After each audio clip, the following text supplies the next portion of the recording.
Good morning, friends. It's another Sunday morning.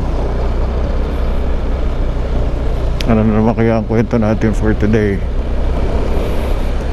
So far, walang ganong ulan, ambon lang. Pero literally, ito uulan to ng mga ilang days. Napakalamig dito sa sa Tagaytay. And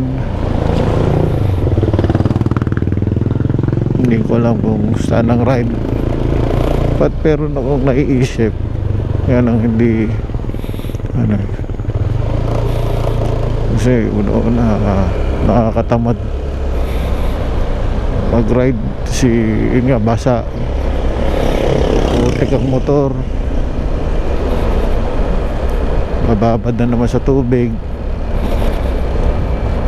and yung sapatos ko pa puputi. And ang ano ko naman is choy itatry ko uli itong GoPro kasi wala nga siyang sound. Tingnan ko kung mag-sound siya ngayon, hoping na gumana yung audio. Pero yun nga,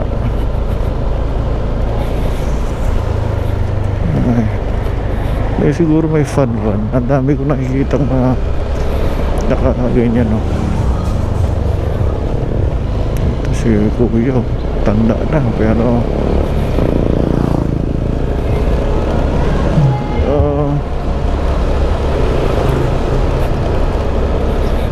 hindi, yung aking pating tulog ay kulang kasi late na nanonood pa ako, hindi ako makatulog.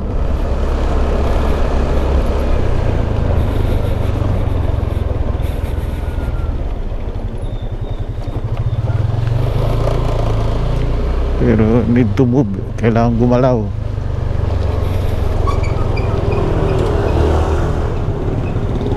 Kaya sa lowland ay hindi ganong maulan. Gulay, tsaka gulay parang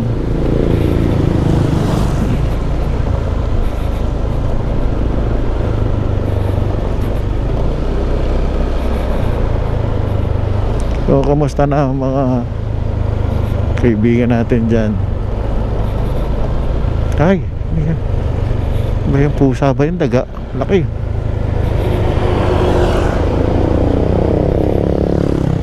Pag ako nagyain ako, malamang itong sapatos ko yung mamumuti sa talamsik ay mamumuti, mahingitim. Tapos yung aking bag ay punong-puno, wala namang kabagay-bagay na mga laman. Anyway, sige lang, tuloy lang ang buhay.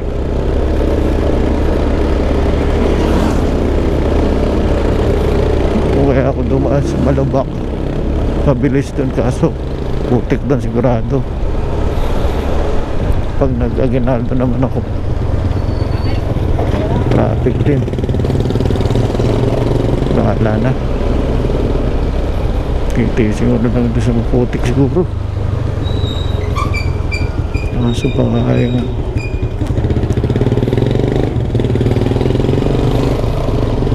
Ano ba?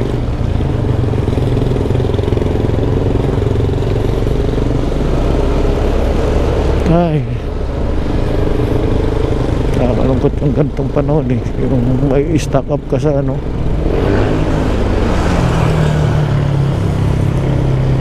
sa loob ng bahay.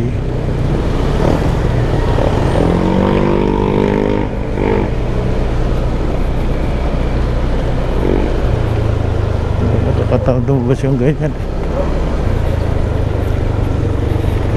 Alam niyo ba, may mga video na ako ng biyahe itong mga nakaraan. Ang problema nga, wala nga audio. So unti-unti nang nadudurog itong ating GoPro. Dapat talaga siya tinatanggal siya pag hindi ginagamit.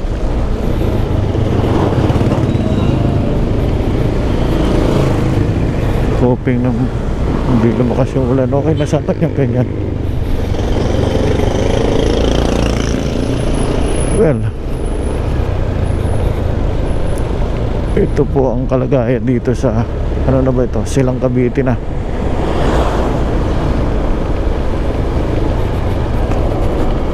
Ayan o, siya nang magtala-talamsik sa sapatos ko yun.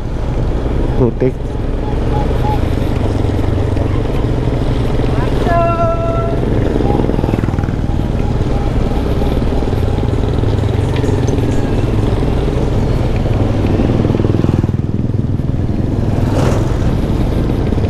Nakakatawa. Alam niyo ba na sagana ako sa biyahe? Bukod dito sa pagmamotor, buti nga akong pagmamotor eh. Sagana ako sa pagmabiyahe. Thursday kakabalik ko lang from Mindanao. Ako, ang paangit ng biyahe.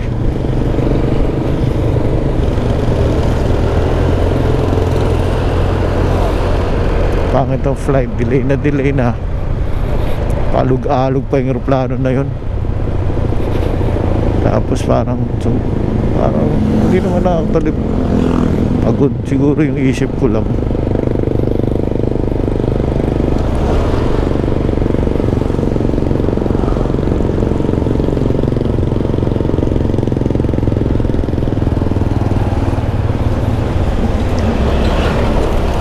Tapos parang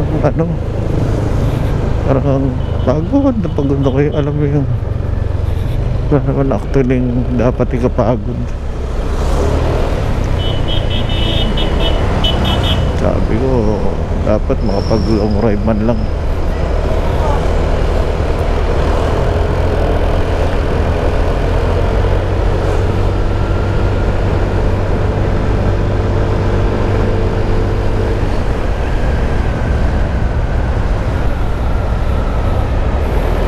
Ngayon hindi na ako nagsuot ng yung jacket na ayan nga, tumatakbo nga sila may marshal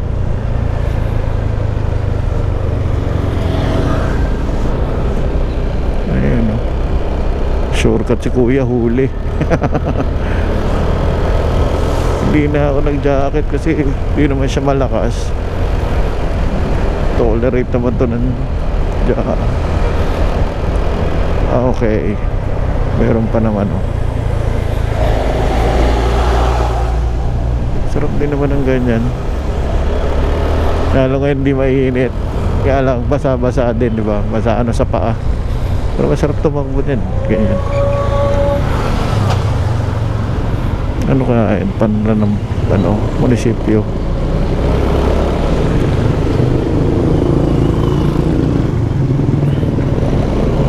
Max.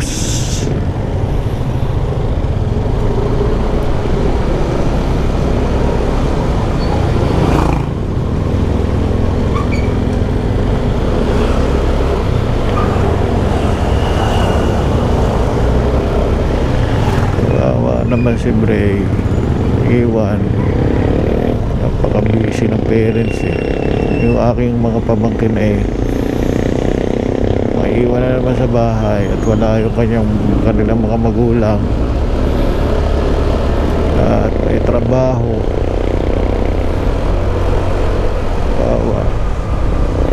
Mga sakit pa naman sila. Sana gumaling na sila. Yun. Ngayon wala pa naman tayong meron akong binubuong plano kasi gusto ko mag-ride bago matapos yung taon, long ride, moto camping. Pero wala pa akong nasa isip ko pala ng north. Siyempre sa north tayo ganda ng doon. Pag ganito naman ang weather, hirap na mga camping. Hindi naman tayo extreme ayoko nung maraming basa-basang gamit. yung motor na ano na tawag yung pumapalya pag laging basa. So yun pa lang naman na nabubuo. Pag nabakante ulit tayo, siguro mga after Christmas na, pag wala ng trabaho, moto camping.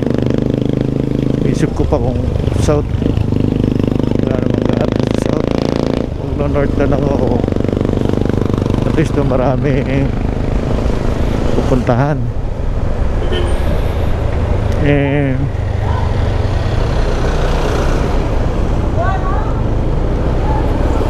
Pero we will see. Tayo natin naman tayo. Basta pag nandyan na, sibat na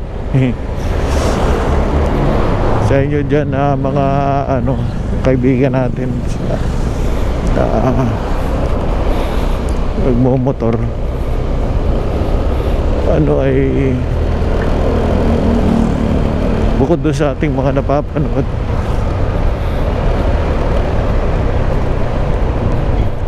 sana meron pa akong makita sa YouTube na ano, yung hindi gano'ng magastos, hindi gano'ng mahirap para sa motor, convenient siya pagkakampingan. Alam niyo kasi na ano hindi katulad ng mga time noon na mountaineer pa tayo.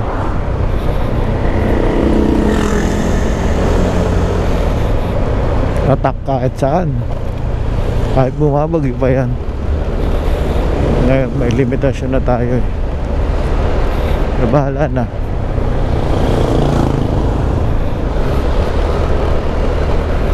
Tsaka yung ating siyempre budget limited din. Let's see. At meron pa pala akong isang ano, actually kahapon ay no Friday, galing na ako dun sa financier na magpipinance ng motor.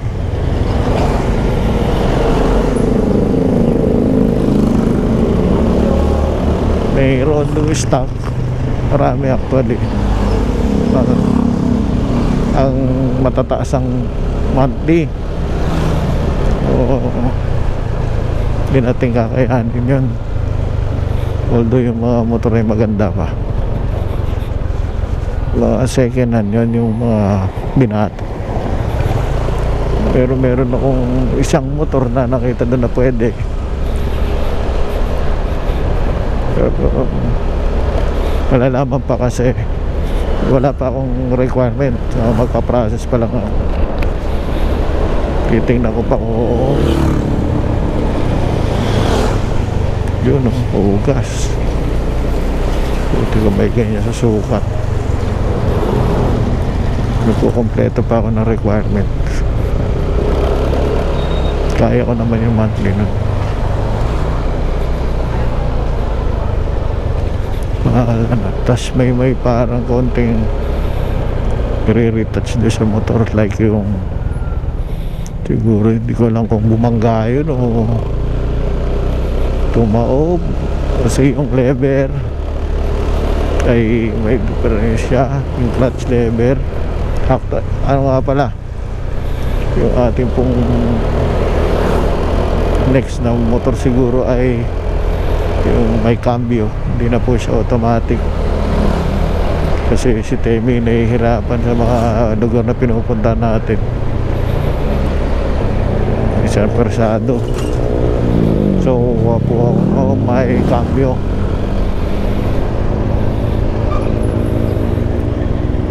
Yan, ito ngayon ko dito sa daan na ito, mabilis sana ito kaso kukutik dito.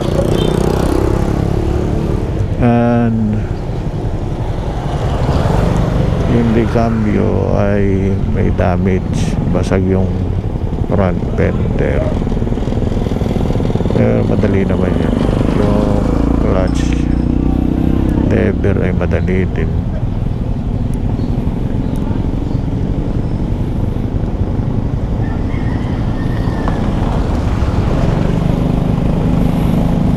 Tingnan rin natin kung tayo yung approval ay mga nasa ano na yun, kasi si Temi dun din galing. Actually yesterday kinuha ko na yung original na deed of sale, nasa complete papers officially. Temi is mine. Oh yun, may kapagsapalaran naman tayo sa hulugan pag approve yung motor.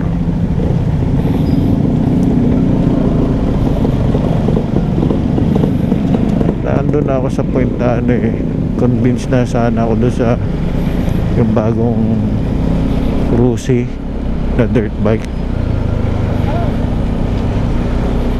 200cc. Sabi ko pwede na yan. Wala namang ganun doon sa Pinanser. Tsaka may mga pinapanood ako sa review na yun na malamang ganun ang mangyari. Sabi ko parang mahihirapan ako, pero actually gusto ko din yun, yung trail bike, para pag may river crossing banat lang.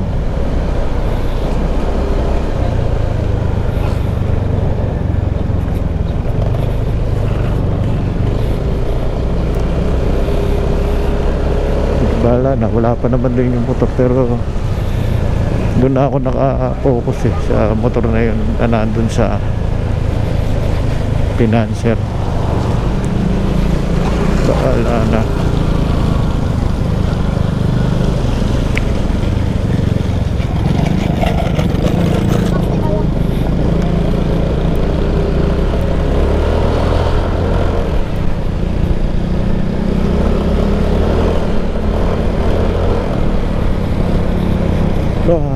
Puro bahala na. Nangyari, puro bahala na.